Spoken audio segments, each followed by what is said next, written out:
दुई दिन जाए ओडिशार पाग मुख्यतः कोहला रहिबो। काँ भाँ हालुका वर्षा होई पारे। तेबे 11 तारिख ठारू राज्यर विभिन्न सहरर तापमात्रा वृद्धि पाइब। 11 तारिख रे आभ्यंतरीण दक्षिण ओडिशार अनेक स्थान रे सर्वाधिक तापमात्रा 40 डिग्री छुईबार संभावना रही, जहाँकि परवर्ती 5 दिन पर्यंत जारी रहिबो।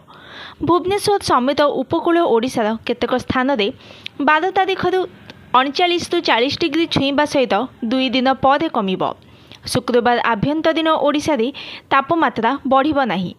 भुवनेश्वर समेत दक्षिण उपकूल रे प्राय 1 डिग्री बढ़िपारे, किंतु अपराह्न पाग मेघुआ रहिबा सहित स्थाने स्थाने वर्षा हेबार संभावना रही। आसंता 2 दिन सकाळ समय रे कुहुड़िया पाग रहिबा नि पाणीपाग विशेषज्ञ प्रोफेसर सुरेंद्रनाथ पशुपालक आकलन करिसेंती। आंचलिक पाणीपाग विज्ञान केन्द्रर आकलन हेउछि जे आसंता 10 तारिख पर्यंत उत्तर और उपकूल ओडिशा रे हालुका वर्षा होई पारे।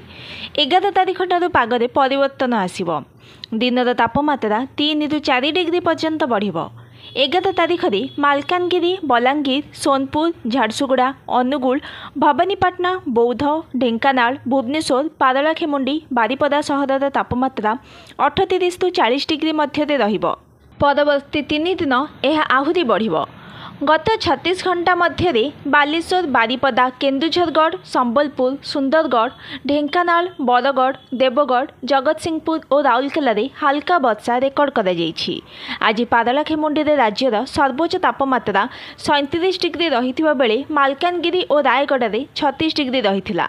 दक्षिण ओडिशार पार्श्ववर्ती अंचल एक घूर्णिबलय सक्रिय रहिथिबारु उत्तर ओडिशार केतेक स्थान, दक्षिण उपकूल और आभ्यंतरीण उपकूल ओडिशा रे हालुकारु मध्यम धरणर वर्षा हेबार संभावना रहिथिबा आंचलिक पाणीपाग केन्द्र वैज्ञानिक उमाशंकर दास कहिसेंती। Bureau report, news today.